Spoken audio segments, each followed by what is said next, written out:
Bonsoir les frères et sœurs.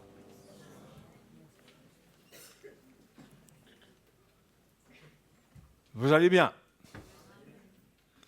Les Saint-Paulois et les Saint-Pauloises vont bien? Et tous ceux de la région. Donc, on a créé cette occasion pour se passer un peu de temps ensemble, dans la parole du Seigneur, et donner l'occasion à l'Esprit de Dieu de nous sonder par la parole de Dieu. Nous sonder comme quelqu'un qui doit prendre sa température, savoir s'il est trop froid, trop glacé, s'il est prêt de mourir ou s'il est trop bouillant, qu'il a besoin de traitement. Et la parole de Dieu, elle est là pour nous parler, pour nous mesurer, pour nous aider à voir où on est. Et quand ça trouve l'obéissance, la repentance, l'Esprit de Dieu est à l'œuvre. Hein? Le Saint-Esprit lui-même, il accomplit une œuvre dans nos vies. Hein? Donc, c'est important, en premier lieu, de bien donner nos oreilles et notre cœur à la parole du Seigneur. Et ce soir, et sûrement demain, je vais vous donner de quoi vraiment prendre votre température. Parce que c'est très facile de se faire une idée tellement positive de soi-même, de chercher à se rassurer, mais selon la chair. Mais c'est la parole de Dieu qui est la vérité. C'est elle qui doit sonder notre cœur. C'est elle, l'Épître aux Hébreux dit qu'elle juge les sentiments, les pensées du cœur. C'est elle, ça ne vient pas de nous. Ce n'est pas moi qui me donne une opinion de moi-même. Ce n'est pas les autres qui donnent une opinion de moi-même. C'est la parole du Seigneur. S'il porte la parole de Dieu, il me donne l'occasion de me mesurer avec la parole de Dieu, c'est-à-dire avec Christ. Parce qu'au fait, nous sommes appelés à suivre le Seigneur. Et vous savez, cette idée de suivre le Seigneur, elle ressemble souvent à suivre une religion. Et on peut ne pas comprendre ce que le Seigneur a voulu dire quand il parle de le suivre. Et si on comprend bien ce qu'il veut dire, c'est un défi. C'est un défi qu'il nous adresse. Et je pense que c'est important que le Seigneur nous éclaire sur ce que c'est que suivre le Seigneur, marcher avec lui, afin qu'on ne fasse pas partie des églises de l'Apocalypse, l'église de Sardes, l'église de Thyatire, l'église de Pergame, toutes ces églises qui mouraient dans la religion parce que, quelque part, ils avaient abandonné l'Évangile, peut-être pas la connaissance de l'Évangile, mais la vie de l'Évangile, ce que c'est que de vivre pour le Seigneur. Et c'est important pour nous de comprendre dans quel état nous sommes et de comprendre qu'il y a de l'espoir pour nous. Il suffit d'une certaine obéissance. Il suffit pour nous de comprendre l'Évangile et d'obéir à l'Évangile pour suivre le Seigneur, pour marcher avec lui. C'est pourquoi il faut renoncer à notre manière de voir, nos manières préconçues, qui ne sont pas renouvelées, nos convictions personnelles. Il faut renoncer à nous-mêmes, renoncer à tout ça et être devant le Seigneur pour dire au Seigneur, parle-moi. Comme David disait, sonde-moi, montre-moi si je suis sur la voie de l'éternité, conduis-moi. Et cette attitude, elle est importante. Elle est importante parce que sans juger ceux qui abandonnent, les rétrogrades, sans porter de jugement d'une manière générale, mais il me paraît très probable que ceux qui se sont laissés décourager, qui abandonnent, qui se retirent, c'est parce que peut-être à un moment ou à un autre, ils ont lâché leur croix,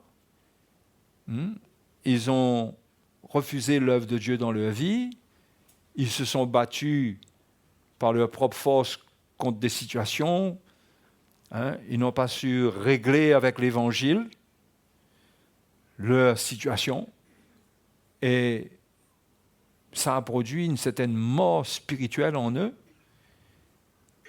une mort qui transporte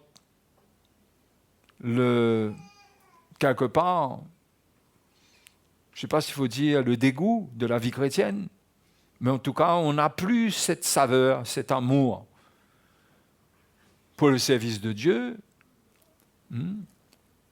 Et c'est quelque chose qui peut nous arriver, à nous tous, d'être dans un état où nous prenons ce chemin, où tout doucement nous mourrons parce que nous ne comprenons pas ce que Dieu nous demande.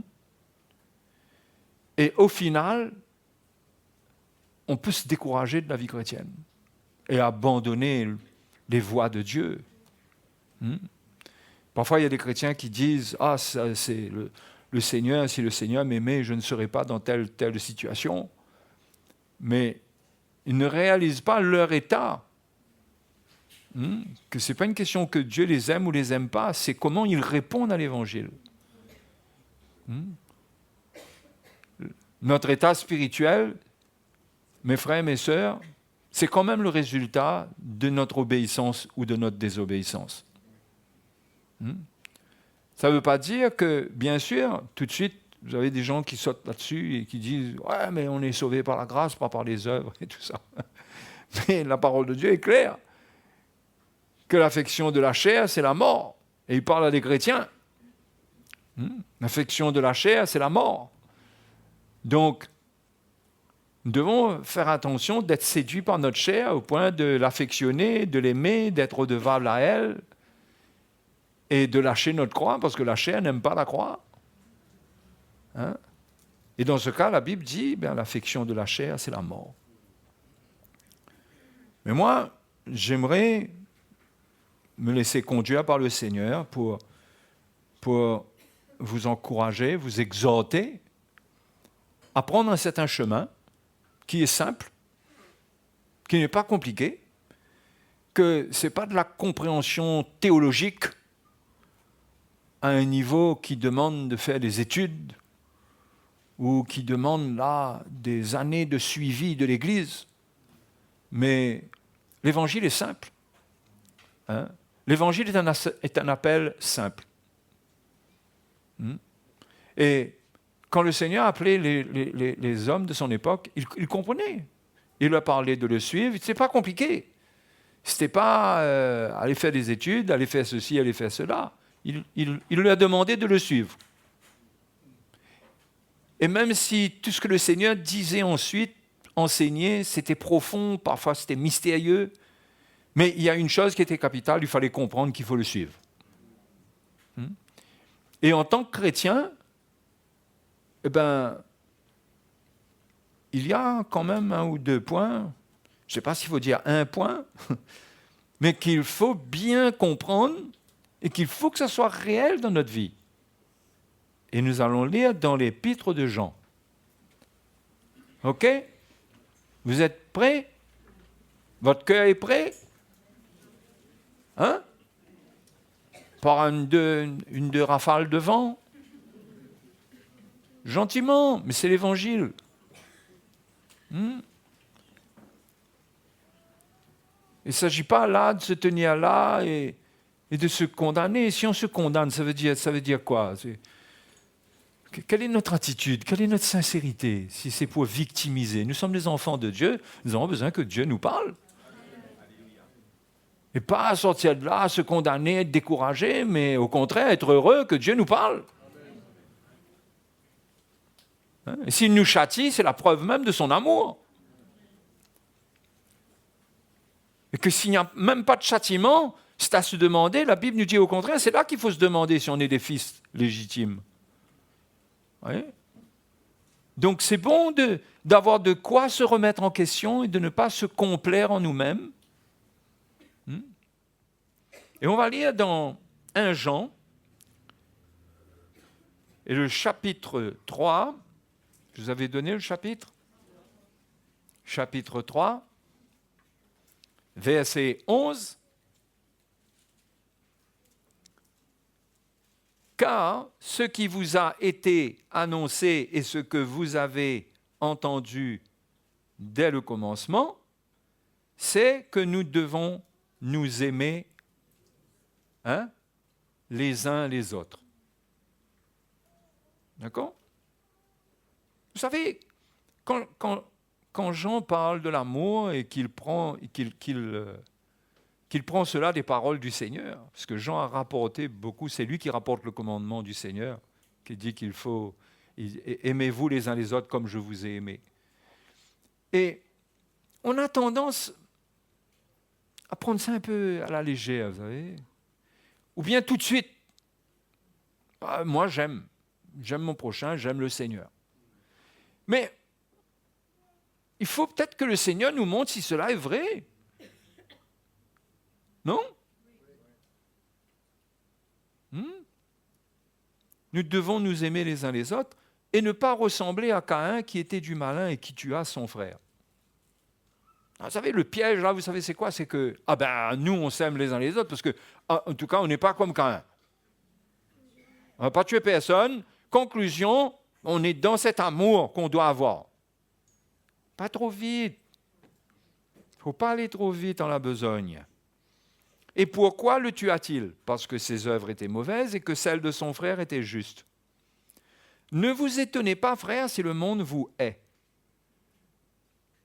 Maintenant, le verset 14, là, il commence à dire des choses intéressantes. Il dit, nous savons que nous sommes passés de la mort à la vie parce que nous aimons les frères. OK ? Là, il dit quelque chose de très simple, là. Comment on sait qu'on est passé de la mort à la vie ?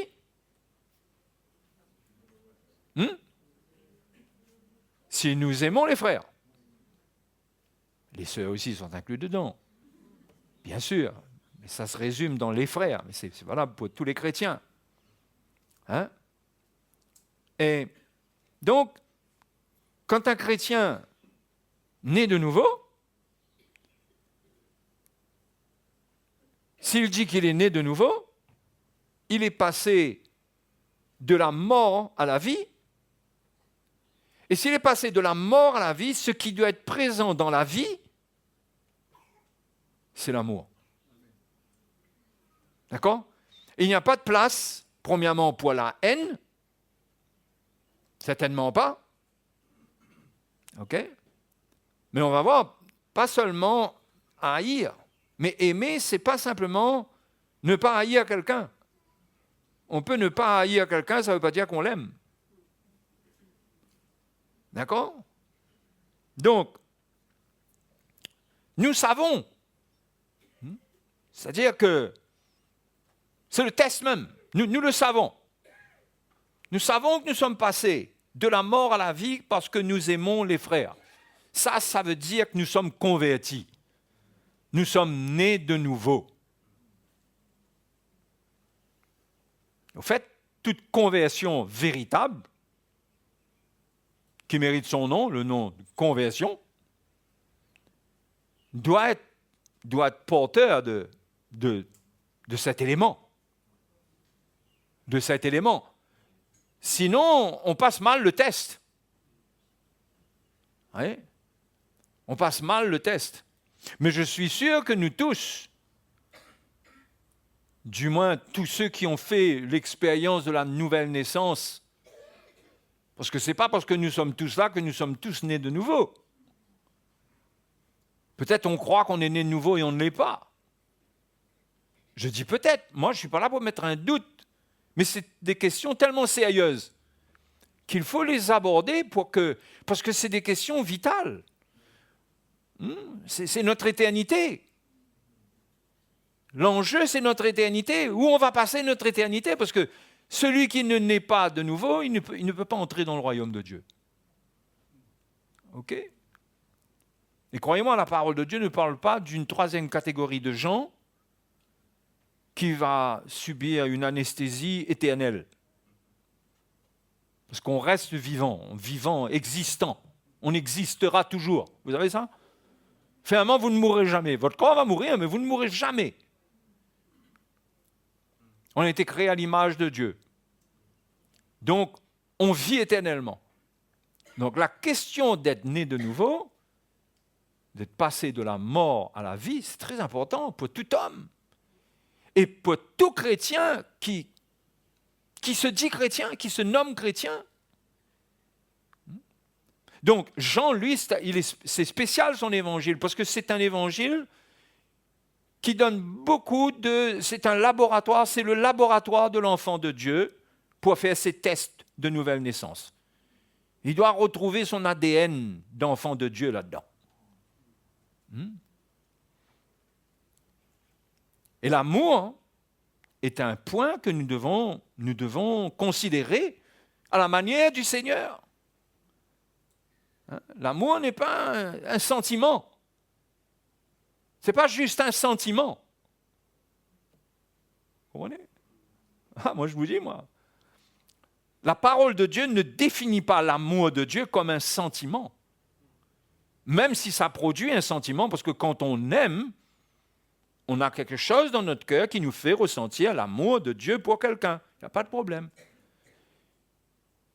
Mais la parole de Dieu, connaissant d'avance la nature de l'homme, ne lui donne pas l'occasion de voir les choses sous cet angle-là, parce qu'il peut tellement se tromper lui-même avec, soi-disant, des sentiments. Mais la Bible nous montre clairement. Et regardez comment le verset se termine. Celui qui n'aime pas demeure dans la mort. Ah! Celui qui n'aime pas demeure dans la mort. Ben oui! Parce que s'il est né de nouveau, il aime les frères. S'il n'aime pas, déjà, c'est à se demander s'il est né de nouveau. Déjà. OK? Déjà, il n'y a pas que ça, mais déjà. Quiconque est son frère est un meurtrier. Et vous savez qu'aucun meurtrier n'a la vie éternelle demeurant en lui. OK? Là, c'est le point fort. Celui qui est. C'est un meurtrier. Il ne peut pas avoir la vie en lui-même. Là, c'est carrément le sentiment opposé. C'est l'opposé, l'extrême opposé de l'amour. C'est haïr. Mais si on regarde bien, le fait de ne pas aimer, ce n'est pas simplement ça. Et on va lire à partir du verset 16 maintenant. Nous avons connu l'amour en ce qu'il a donné sa vie pour nous. Nous aussi, nous devons donner notre vie pour les frères. D'accord? Notre conversion, elle part de la mort du Seigneur. C'est par sa mort que Jésus nous sauve. Il a donné sa vie pour nous, et par là, nous avons cru en lui, cela nous a donné la vie éternelle. Partant de là, notre style de vie doit continuer à se fonder là-dessus, sur le don de la vie de Christ, qui émane de quoi? Qui émane de son amour. Vous me suivez là? Ça émane de son amour. Donc, Jean dit que nous aussi,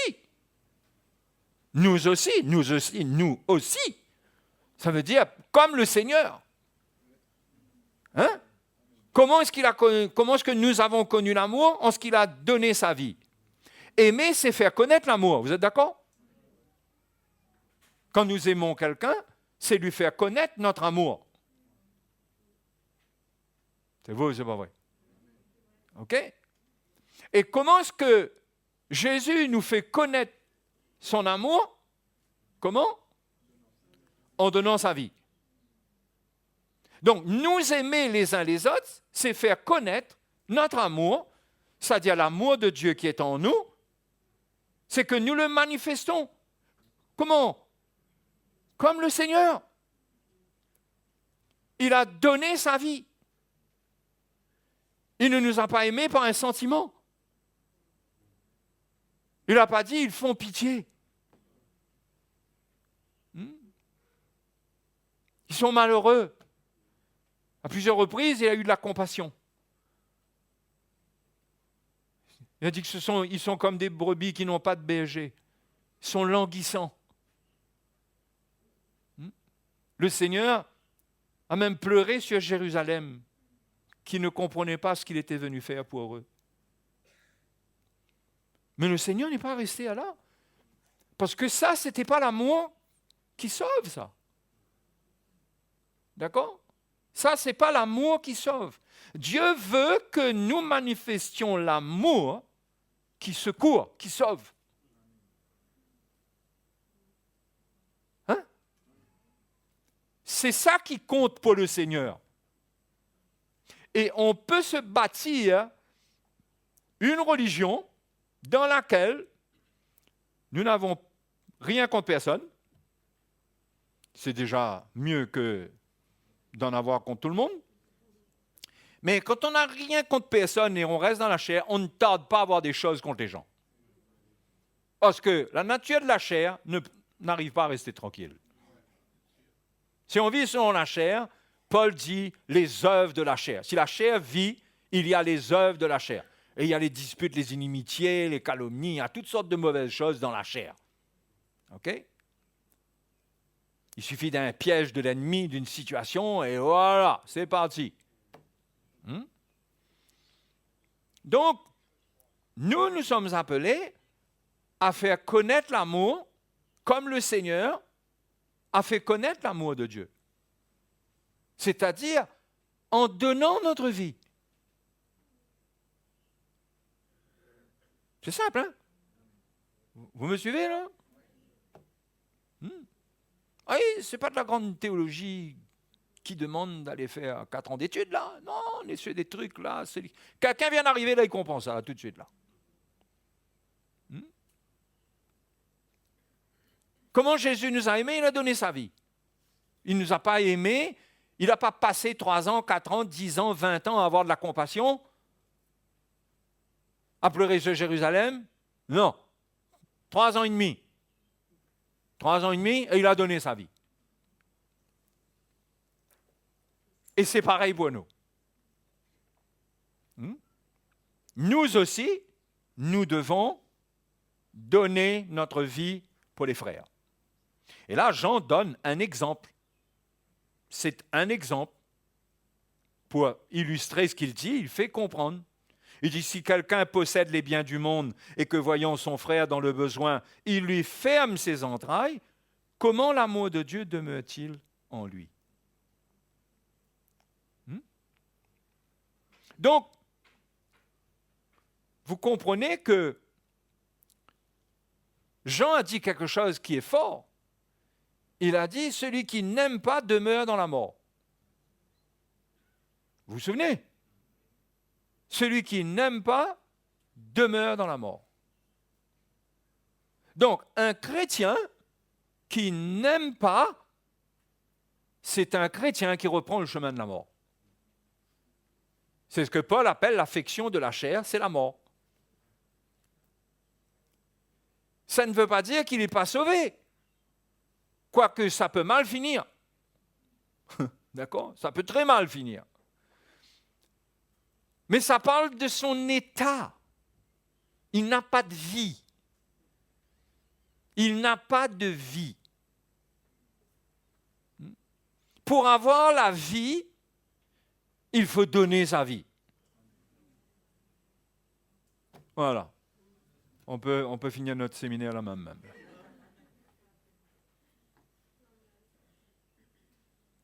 Pour avoir la vie, il faut qu'on comprenne ce que c'est que donner notre vie. Si on ne donne pas notre vie, on n'aime pas de l'amour du Seigneur.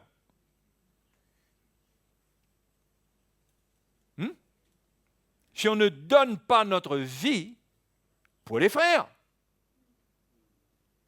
nous aussi, nous devons donner notre vie pour les frères. Ça parle de l'Église. OK? Donc,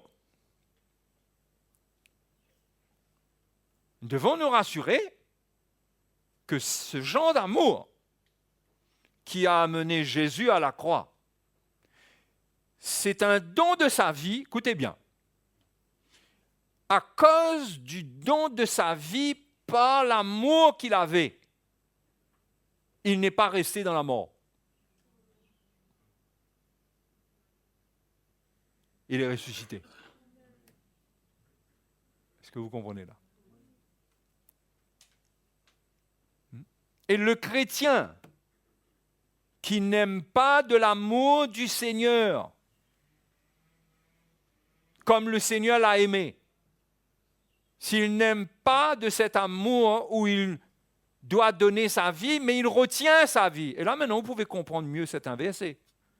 Celui qui conservera sa vie, il la perdra. Pourquoi? Parce qu'il reprend le chemin de la mort. Il reprend le chemin de la mort. Donc le Seigneur, lui, il a aimé, il nous a aimés, il est venu, il nous a aimés. Cet amour en lui a fait qu'il a donné sa vie. Et il est mort pour nous. Et il n'est pas resté dans la mort. C'est pareil pour nous. L'amour que nous avons en nous doit nous amener à donner notre vie pour ne pas rester dans la mort, mais pour demeurer dans la vie. Pour ne pas retourner dans la mort, mais demeurer dans la vie. C'est par l'amour qui est une manifestation, qui est un don de notre vie, que nous gardons la vie de Christ en nous. Hein?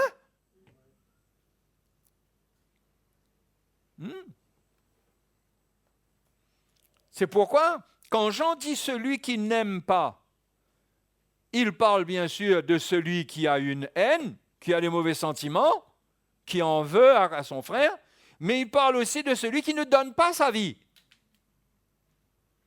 Puisque c'est comme ça que Jésus il a aimé, c'est en donnant sa vie. Si je ne donne pas ma vie, ça veut dire que je n'aime pas, comme le Seigneur a aimé. D'accord?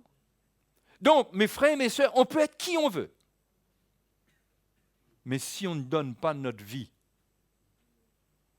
on meurt.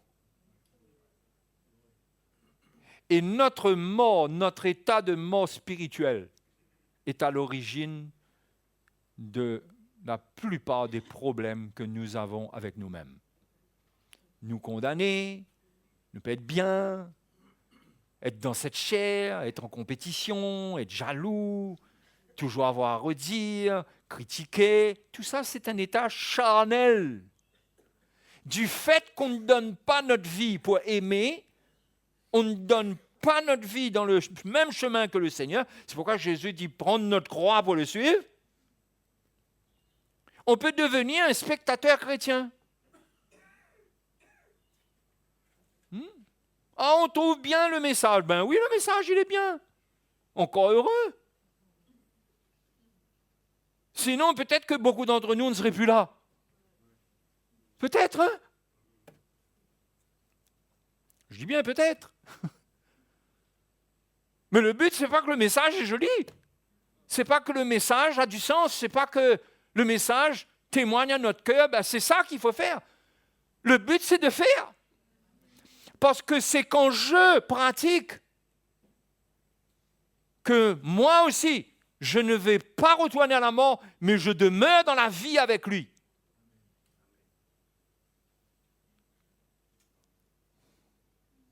Je vous donne une clé là. Et les chrétiens qui ne donnent pas leur vie, ce sont les chrétiens qui ont des problèmes, très souvent avec eux-mêmes, et suite à cela, avec les autres. Parce qu'ils n'arrivent pas à aimer la vie. Pourquoi? Parce qu'ils n'ont pas la vie. Tu ne peux pas aimer la vie que tu n'as pas. Il faut trouver cette vie-là. Comment on trouve cette vie-là? En prenant ma croix, en mourant à moi-même, en mourant à ma volonté. Et en donnant ma vie, pas pour moi-même. Pour ça, je n'ai pas besoin de donner ma vie. Jésus a déjà donné sa vie. C'est pourquoi on n'est pas sauvé par nos œuvres. On ne parle pas ici de nous sauver nous-mêmes, de nous donner notre vie pour nous sauver. Jésus a déjà donné sa vie pour nous sauver.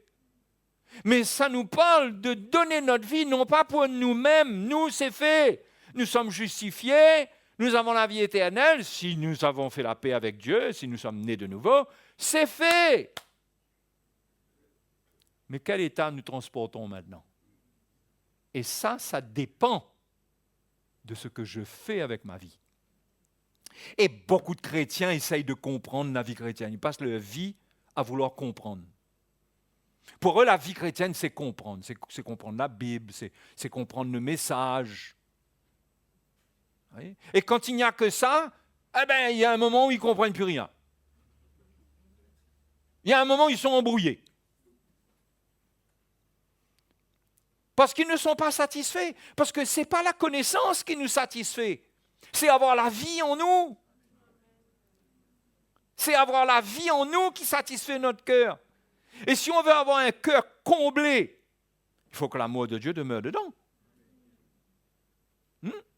Jean a dit, il a donné un exemple. Si quelqu'un possède les biens du monde et que voyant son frère dans le besoin, il lui ferme ses entrailles, comment l'amour de Dieu demeure-t-il en lui? L'amour de Dieu, c'est une des manifestations de la vie de Dieu en nous. Ça porte ce qu'il est, ça. Et Dieu est amour, Jean le dit. Dieu est amour. Donc, la clé, c'est d'avoir la vie. Et il y a plein de faux raisonnements qui existent dans le monde chrétien. Comme quoi on est déjà chrétien, on a déjà la vie. C'est OK. Oui, peut-être tu as la vie éternelle pour être sauvé, mais ici, il ne parle pas de la vie éternelle pour être sauvé. Il parle d'un état spirituel. D'un état spirituel qui va te combler, ou bien la vie chrétienne n'aura pas de sens pour toi. Ou bien la vie chrétienne n'aura plus de sens pour toi. Et tu vas te retrouver en lutte, avec les gens, avec le moins de problèmes dans ton foyer, tu ne vas plus rien comprendre. Parce que tu vas être dans une lutte, pourquoi? Parce qu'il n'y a plus l'amour de Dieu dedans. Or, c'est l'amour de Dieu qui est la manifestation et l'expression de la vie de Dieu au travers de nous. Vous comprenez? C'est l'amour de Dieu. Encore une fois, ne nous calons pas sur le fait que l'amour de Dieu, c'est un sentiment. Mais voyons cela comme le don d'une vie. Parce que l'amour, non seulement, je le dis, n'est pas un sentiment, mais Jésus a dit que c'est un commandement. Qui peut confirmer ça? Il dit, je vous donne un commandement nouveau, pas un sentiment nouveau. Je vous donne un commandement nouveau, aimez-vous les uns les autres comme je vous aime. C'est un commandement. Si c'est un commandement, on est supposé obéir au commandement du Seigneur. Et en quoi est-ce que nous obéissons?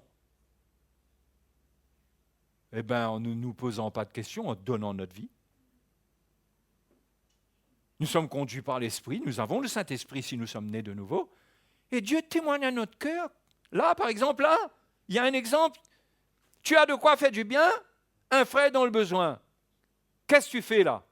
Tu donnes ta vie ou bien tu fermes tes entrailles? C'est-à-dire, tu fermes ton cœur, tu ne considères pas. Vous voyez sur quoi ça se joue? Finalement, Jean nous montre que c'est des choses de la vie quotidienne. qui crée en nous les attitudes qui soit nous privent de la vie, soit nous font bénéficier de la vie. C'est des choses quotidiennes. Tu vois un frère qui est dans le besoin, tu fermes tes entrailles, c'est-à-dire ton cœur se ferme. Mais tu vois. Tu vois pourquoi? Parce que tu es né de nouveau, tu as ressenti. Mais qu'est-ce que tu as fait avec ça? Tu as fermé tes entrailles. Et quand tu continues comme ça, l'amour de Dieu ne demeure pas en toi. Pourquoi? L'amour de Dieu ne peut pas demeurer en toi. Parce que quand tu vis comme ça, c'est la mort qui est en train de te gérer. Il y a une mort en toi.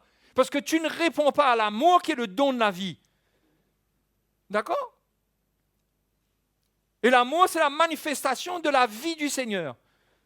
Mais quand tu ne manifestes pas cela, tu étouffes cela, tu éteins cela, ça meurt. Et tu meurs. Comprenez? Hein? C'est important de comprendre ça. Et voyez, sans une compréhension simple de ces choses, on en arrive à créer toutes sortes de doctrines pour régler le problème des chrétiens. Et à toutes sortes de doctrines qui viennent sur la scène. Pourquoi? Parce que le chrétien n'obéit pas à la simplicité de l'évangile. Et ceux qui n'ont pas la lumière de la croix, du message de la croix, eh bien, ils se tournent vers des doctrines pour chercher des solutions pour les chrétiens qui sont là et qui ne sont pas heureux. Alors, eux ne sont pas éclairés, donc ils apportent une doctrine qui n'est pas la solution, et les chrétiens essayent des doctrines parce que ils ne sont pas satisfaits. Mais le message est simple. Le Seigneur, nous avons connu l'amour parce qu'il a donné sa vie. Nous aussi, donnons notre vie pour les frères. Hein? Je dis bien ça, c'est un exemple. N'allez pas croire qu'en pratiquant ça seulement, vous êtes OK.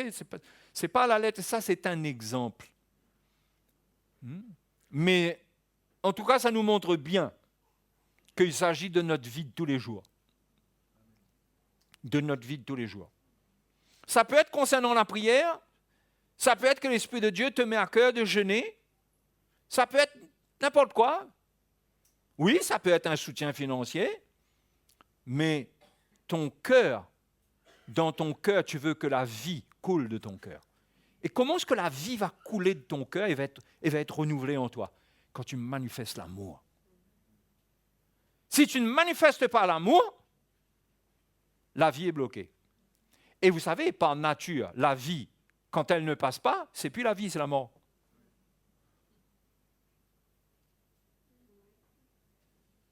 La vie, c'est donner, recevoir, donner, recevoir, donner, recevoir.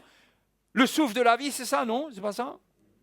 Hein? Bloquez un coup là, ne respirez plus là. La vie ne tient pas sans donner pour recevoir.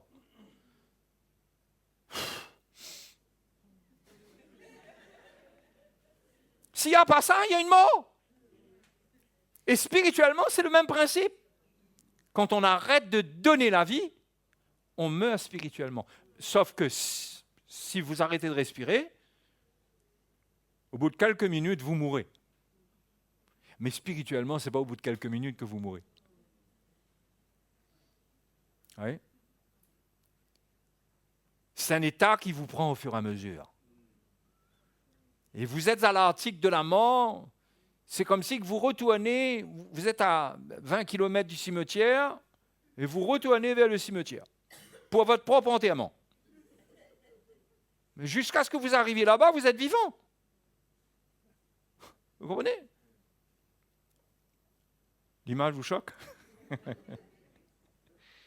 Hein? Vous devez comprendre, mes frères et mes sœurs, que nous sommes passés de la mort à la vie. Par l'amour de Dieu manifesté envers nous, c'est devenu une réalité, l'amour de Dieu, l'amour de Christ. Et nous aussi, maintenant, nous sommes appelés à marcher dans le même chemin en manifestant l'amour. Encore une fois, c'est un exemple, ça. C'est valable pour tout le monde, hein? À un niveau ou à un autre, quand quelqu'un arrête de donner sa vie, il commence à mourir spirituellement. Et quand il meurt spirituellement, là-dedans, ça travaille. Les raisonnements viennent. Là, il faut trouver un responsable de ça, et on y va, là. Mais quand on a l'amour, on a l'élément de la part de Dieu qui peut nous satisfaire le plus. Quand quelqu'un a l'amour de Dieu en lui, il n'a besoin de rien d'autre. Il n'a besoin de rien d'autre. Quand il perd ça, il a besoin de quelque chose. C'est là qu'il va vers le monde. C'est là qu'il va vers le monde. Parce qu'il va chercher dans le monde ce qu'il ne trouve pas dans le Seigneur. Mais il ne trouve pas ou il ne veut pas payer le prix pour avoir ça. Donc il va vers le monde, vers les choses du monde. Et un chrétien, il va aller se défouler dans le monde. Et tomber dans les impuretés, dans toutes sortes de mauvaises choses. Et c'est une tromperie. Et le diable peut la voir par une tromperie, lui faisant croire que c'est normal, si tu vois toi-même si ça valait quelque chose. Tu aurais été heureux. Mais regarde ton état. C'est parce que c'est pas ça la vie chrétienne. Tu es chrétien, c'est OK. Mais viens te défouler. Mais quand tu le fais, la mort est encore plus forte en toi.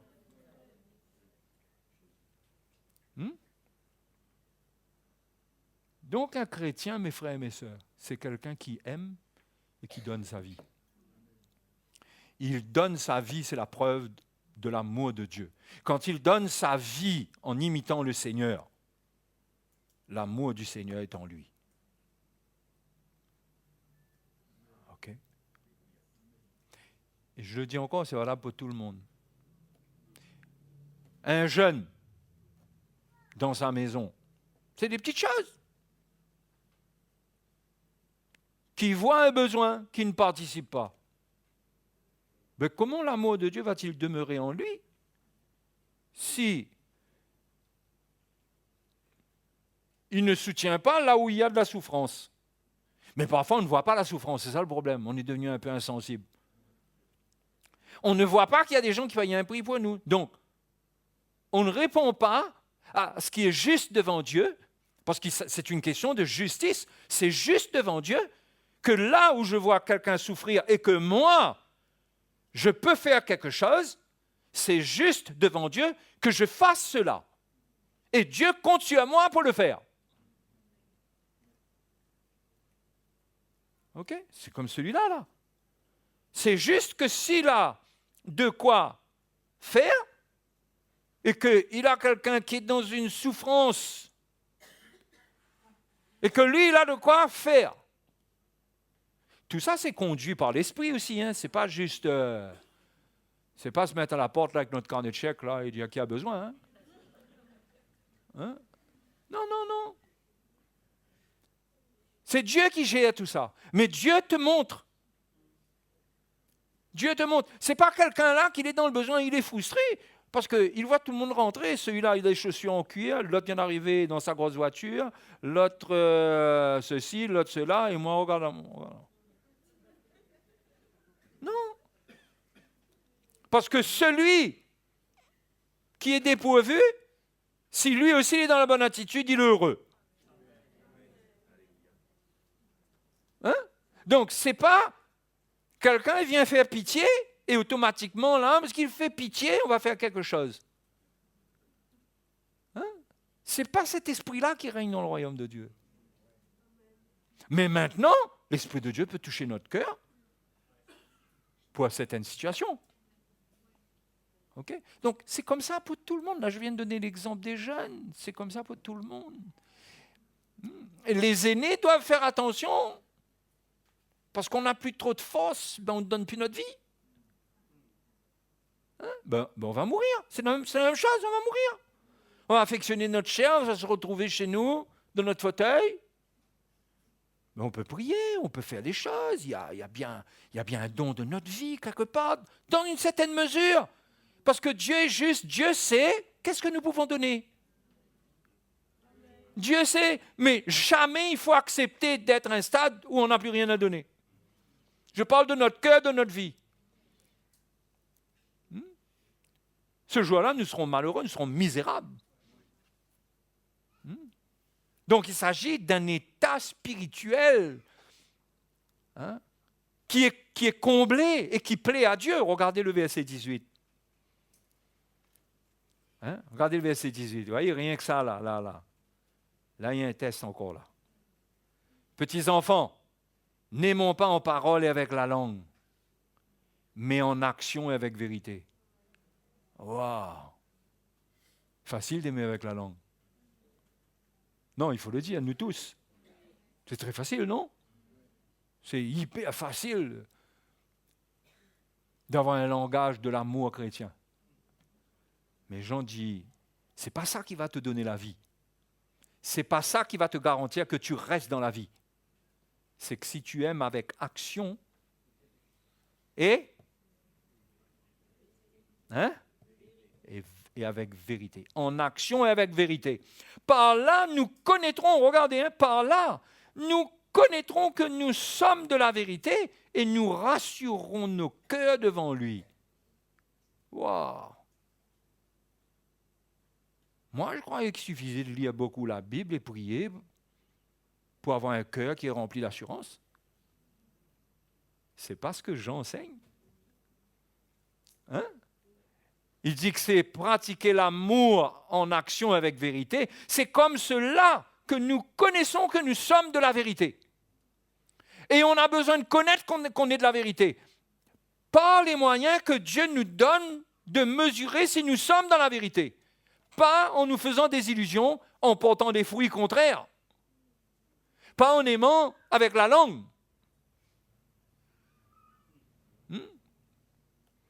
Et il est normal qu'un chrétien qui vit dans cet état, il n'est pas bien.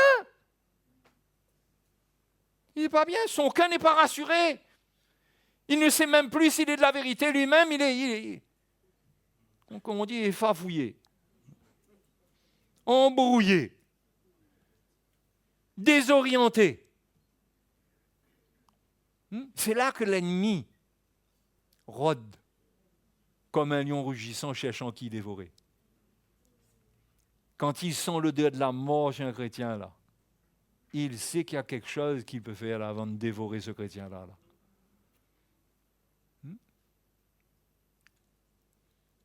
Et il y a toutes sortes de tentations qui vont rôder. Et vous savez, c'est un peu comme ces animaux qui vont mourir dans la brousse. Avant de mourir, on voit déjà les vautours tourner autour d'eux. Vous avez déjà vu ça? Et pas encore mort, et les vautours sont déjà là. Moi, je vous dis, là où il y a une odeur de mort, les vautours rôdent.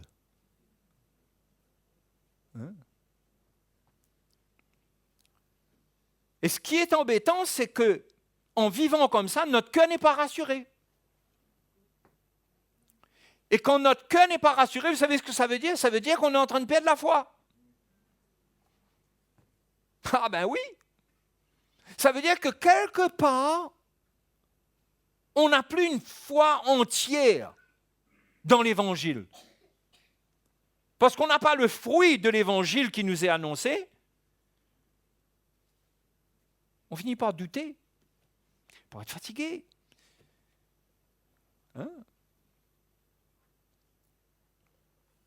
Et notre foi, prend un coup, est dans notre relation avec le Seigneur. C'est là qu'on devient religieux. Notre prière tourne en moulin. Tourne en moulin, en habitude. Nous tous, quand nous prions, nous avons des paroles qui reviennent. Ça, plus ou moins. OK? Mais, je me dis quand même, quand on n'a pas la vie, là, on devient un moulin à prière. On répète, mais il n'y a plus cette foi, ce cœur dans lequel il y a l'amour et la vie pour se tenir devant le Seigneur avec assurance Et cette assurance-là, elle est ointe. Il y a quelque chose dedans qui fait que quand on parle à Dieu, il y a une vie, même dans notre relation avec le Seigneur.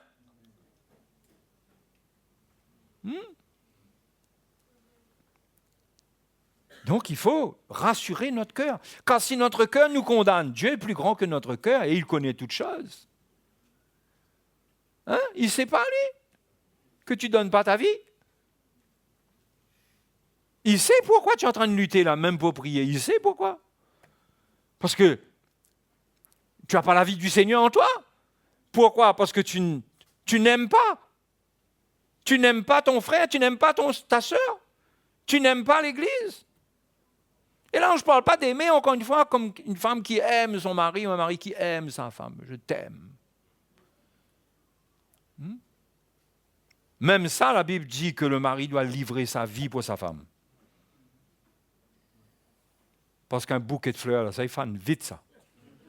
On peut donner ça pendant un temps et après, là, on enlève les roses dessus, on donne les épines seulement.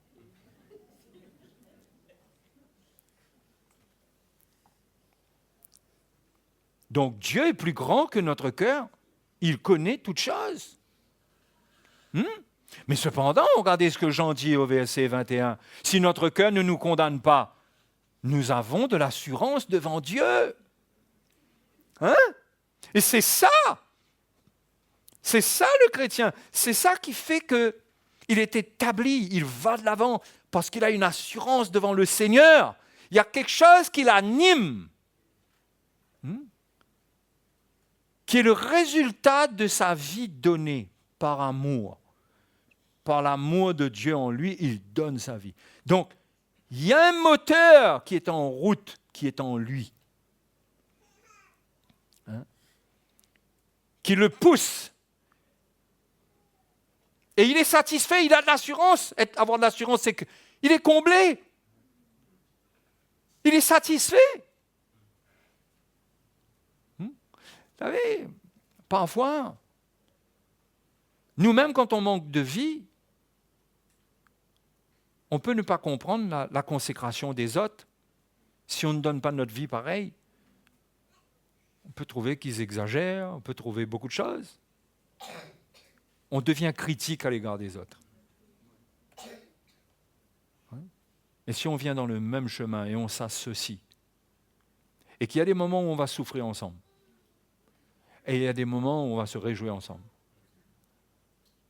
Mais l'amour de Dieu va être là au milieu de nous.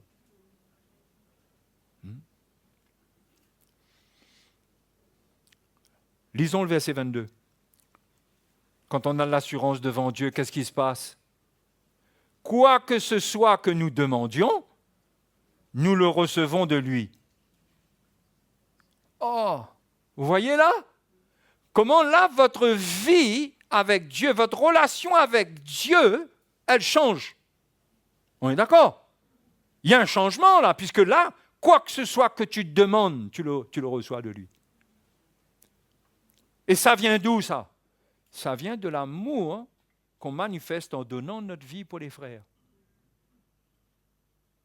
Juste vous rappeler que quand Jésus a dit à Pierre, Pierre m'aimes-tu? Ben Pierre a dit, oui, tu sais Seigneur que je t'aime. Mais le Seigneur lui a dit, paie mes brebis. Ça nous parle ça? Pierre, tu m'aimes? Mais attention, la manière que tu m'aimes là, j'amplifie là. La manière que tu m'aimes là, il faut que tu fasses attention. Parce qu'il y a beaucoup d'émotions dedans. Il y a tellement d'émotions dedans que tu étais prêt. Parce que c'est après sa résurrection que Jésus lui a parlé. Il y a tellement d'émotions que tu as coupé l'oreille de Malchus, là, le serviteur. Il y a tellement d'émotions. Tu veux tellement me défendre. Tu as ta manière à toi de m'aimer. Fais attention. Fais attention. Donc Pierre a dit, ben oui, je t'aime. Le Seigneur lui a posé encore une fois la question. Pierre, m'aimes-tu? Plus que ne m'aime ceci? Oui, Seigneur, tu sais que je t'aime. Le Seigneur lui pose encore une fois la question. Ah, il était fatigué à la fin d'entendre ça. Soyez pas fatigués, mes frères et mes sœurs. Hein? Si le Seigneur nous pose 3 fois une question qu'il nous a déjà posée et à laquelle nous avons déjà répondu, c'est peut-être que la réponse que nous lui avons donnée ne le satisfait pas totalement. Hein? Parce que ça, c'est une question à laquelle on donne une réponse rapide, ça. Mais Jésus, ben oui, je t'aime. Mais oui, Seigneur, mais je t'aime. Tu es mort pour moi, tu es mort pour moi, tu as donné ta vie sur la croix, non, non, non, non. Mais Jésus lui dit, paie mes brebis. Et coupe le cantique. Là. Coupez le cantique. Il ne s'agit pas de ça. Il s'agit de mon peuple. Ça, c'est Pierre à son niveau. Mais nous, chacun de nous, c'est nos frères, nos sœurs. Comment nous vivons ? Nous vivons selon la chair. Nous sommes en train de chercher une sécurité dans la chair, sur la terre. Et notre cœur se ferme. Vous savez, nous pouvons essayer de protéger notre vie. Hein? Protégeons notre vie. Nous gardons. Et nous sommes obligés, pour nous protéger, de fermer notre cœur. Non ? Nous sommes obligés de fermer notre cœur. Si nous voulons nous protéger, si nous voulons protéger notre vie comme elle est là, ben on va fermer notre cœur. Alors, ça veut dire quoi ? On ne cherchera pas trop de relations parce qu'on ne va pas vouloir qu'il y ait un petit défi quelque part. On ferme notre cœur. On vit pour nous. On ne veut pas qu'on nous demande trop. Hein ? Mais on est mort. On est en train de mourir quand on vit comme ça. Et toi, va jeûner, toi. Le Seigneur va te dire comme il a dit à Pierre. Seigneur, tu vois, je jeûne, regarde. Le Seigneur va te dire, et les frères alors ? Comprenez ?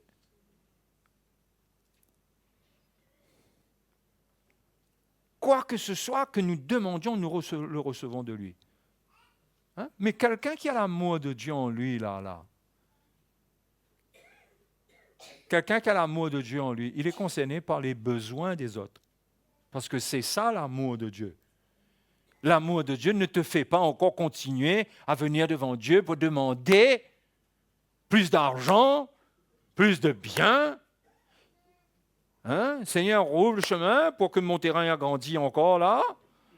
Parce que je veux bâtir, je veux faire ceci, je veux mettre maïs d'un côté, mettre la canne de l'autre côté. Quand on finit de faire ça, bon, la canne, le truc est fait, Seigneur. Mais Jésus dit à cet homme qui avait dit, qu'est-ce que je ferai ? Je ferai des granges et puis je vais amasser tout ça et je dirai à mon âme, ah, tu as des biens pour plusieurs années. Réjouis-toi, mon âme. Et Jésus dit, cette nuit même, malheureux, ton âme te sera redemandée. Qu'est-ce que tu vas faire avec ça ? Vous savez, c'est aussi insensé que ça. Finalement, c'est vrai. La fin de l'histoire, c'est que tout ça, ça ne servit à rien du tout.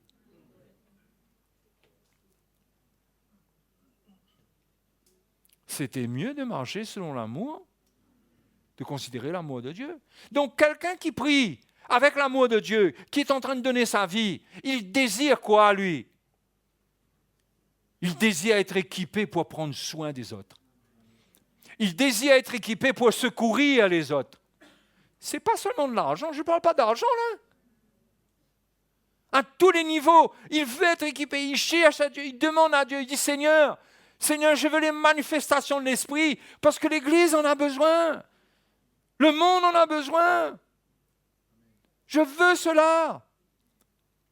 Parce qu'il a l'amour de Dieu. Mais où il va trouver cet amour-là quand il le manifeste dans l'Église ? Il a cet amour-là qui le fait prier comme ça. S'il n'a pas commencé avec les frères, là, il n'aura pas ça. Il aura une ambition de faire des miracles. Vous comprenez là ? Il aura une ambition d'avoir un ministère pour aller faire des miracles. Ça va être de l'orgueil pour le perdre. Mais quand l'amour commence par le don d'une vie avec les frères et sœurs, et là c'est clair, il est en train de donner sa vie. C'est marquant dans l'esprit. Il donne sa vie pour l'Église. Là. Et qu'il prie. Et qu'il commence à prier. Seigneur, équipe-moi encore, Seigneur. Mais qu'il a commencé à faire ses preuves avec l'amour. Hein? Ce n'est pas quelqu'un qui ne fait rien et il demande au Seigneur, Seigneur, fais que quand je prie pour les malades guérissent. Il faut l'amour de Dieu en soi. Hein? Ce n'est pas juste au nom de Jésus, il faut un cœur. Jésus, lui, il a eu compassion des foules, il y a quelque chose qui l'animait. Nous sommes appelés à être animés de cet amour. Et Paul dit dans 1 Corinthiens 13, il dit dans 1 Corinthiens 12 à la fin, il dit, je vais vous montrer concernant les dons spirituels une voie par excellence. Et c'est l'amour. C'est l'amour. Il dit, c'est ça la voie par excellence. Donc, où ça commence ? Notre ministère, notre service à nous tous, ce que Dieu nous appelle à faire, nous tous là. Ça commence dans la maison de Dieu avec les frères et sœurs. C'est là que ça commence. Paul dit aux Galates, faites le bien envers tous, mais surtout envers les frères en la foi. Oui? Quelqu'un qui est occupé aux bonnes œuvres dans le monde, aux œuvres charitables, ok, il n'y a pas de mal à ça. Mais si ses œuvres ne laissent pas une empreinte dans l'Église, il est en train de faire ce que le monde fait dans la chair. Ça doit commencer dans l'Église. Et quand tu viens devant Dieu avec l'amour de Dieu dans ton cœur pour l'Église et que tu viens prier, et ça inclut aussi le fait que demain, tu peux avoir un moment difficile. Tu cries à Dieu et le Seigneur est fidèle. Ce n'est pas juste au nom de Jésus, Père, donne-moi. Avoir la foi. On voit que là, il n'y a pas de foi, je ne sais pas ce qu'il faudrait dire foi charismatique, il n'y a pas de foi qui confesse pour avoir, là. Là, il y a un état de cœur, il y a l'amour. Et dans cet amour et le don de cette vie, il y a une assurance. Et cette assurance vient devant Dieu. Et là, on prie. Mais si toi, tu as pris soin de celui qui a souffert, tu crois que Dieu va t'oublier quand tu vas passer ton chemin? Hein? Tu crois ça? Mais c'est là que ta prière, quand tu vas prier dans ton chemin difficile, Dieu va t'entendre et il va mettre en œuvre son plan, un plan pour te sortir de là. Mais si toi-même, tu es un égoïste, tu es un orgueilleux, quand tu vas commencer à prier demain, toi-même, tu vas te demander est-ce que Dieu t'entend? Tu n'auras pas d'assurance dans ton cœur. Parce que tu te seras construit un cœur mort, sans vie, qui n'a pas donné la vie. Donc, frères et sœurs, la question de donner sa vie, ça aussi, ça ne doit pas devenir un langage au milieu de nous.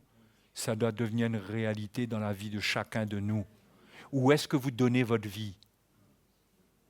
Qu'est-ce que vous faites de votre vie? Est-ce que vous pouvez témoigner que vous avez des œuvres qui montrent que vous donnez votre vie? Je ne parle pas de venir témoigner là. Je parle pour vous-même. Est-ce que vous avez un style de vie qui produit ça? Ou qui peut espérer produire une moisson de cette vie? Est-ce que vous avez un style de vie où il y a un don de votre vie qui produit ça? Parce que Paul dit aux Galates aussi, on ne se moque pas de Dieu. Ce qu'un homme sème, il le moissonnera. S'il sème pour sa chair, il va moissonner de la chair la corruption. S'il sème pour l'esprit, semer pour l'esprit, c'est quoi? Semer, c'est quoi? C'est donner. C'est prendre de ce qui est à nous et donner. S'il sème pour l'esprit, il moissonnera de l'esprit la vie éternelle. Et on peut voir dans la parole de Dieu que la persévérance dans le salut, que l'héritage, que la récompense est en rapport avec le don de notre vie. Avec semer, c'est-à-dire donner notre vie. Mourir à nous-mêmes. Celui qui fait ça, son cœur est comblé. Celui qui ne vit pas comme ça, il entend l'évangile, mais sans plus. Il est comme quelqu'un qui va à la station, il voit chez son témoin qu'il manque de l'essence, il arrive dans la station, il dégrafe le... non, je dis ça pour faire rire. Il enlève la pompe, il essaye d'enlever et ça ne marche pas. C'est en panne pour lui. Tu es en panne. Essaye, ça marche. Bon, s'il arrive, il n'y a rien. Il faut donner notre vie pour aller à la station et trouver de l'essence pour nous, pour continuer. Il faut donner notre vie. Mes frères et mes sœurs, c'est une question de donner notre vie.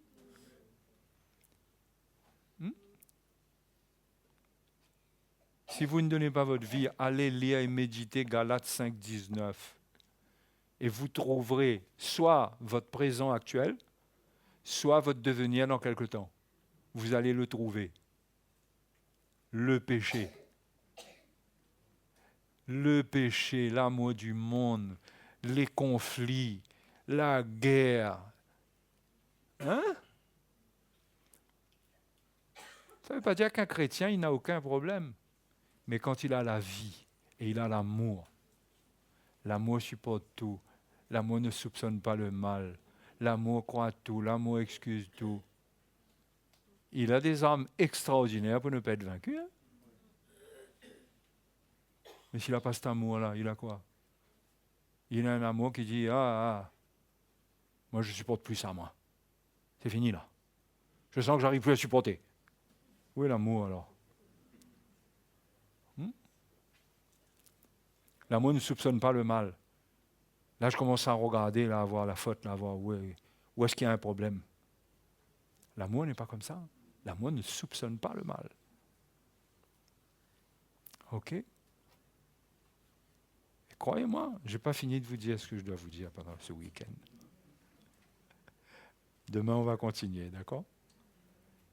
Mais je veux que pendant ce week-end, vous sortiez de là, convaincus, et surtout pour vous repentir. Pas un nouveau message qui est comme du miel qui passe sur vos lèvres. Là. Il faut la parole de Dieu. C'est doux dans la bouche, ça fait mal dans les entrailles. Il faut que ça travaille. Et il faut arriver à s'examiner, mes frères et mes sœurs. Il faut s'examiner. Mais c'est quoi ma vie? Ma vie, c'est quoi? C'est quoi ma vie? Si je veux avoir la vie, je peux être qui je veux, je peux avoir acquis une position dans l'église, je peux être un ancien, je peux être un diacre, je peux être un chanteur, je peux être un musicien, je peux être quelqu'un qui fait que je peux être qui je veux. Si j'arrête de donner ma vie, je suis en route pour le cimetière. Je ne suis plus bon à rien. N'y allez pas. Mais si vous persévérez, vous y allez malgré vous-même. Vous êtes en train de prononcer votre propre mort spirituelle. Moi, je vous encourage, obéissez au Seigneur, obéissez à ce commandement. Déjà en se repentant et en disant, Seigneur, enseigne-moi, montre-moi, c'est quoi ça? Il y a des choses là-dedans qui m'échappent. C'est quoi ça? Donc ce soir, on ne va pas aller plus loin, on va prier et demain, on va continuer. D'accord? Ça va?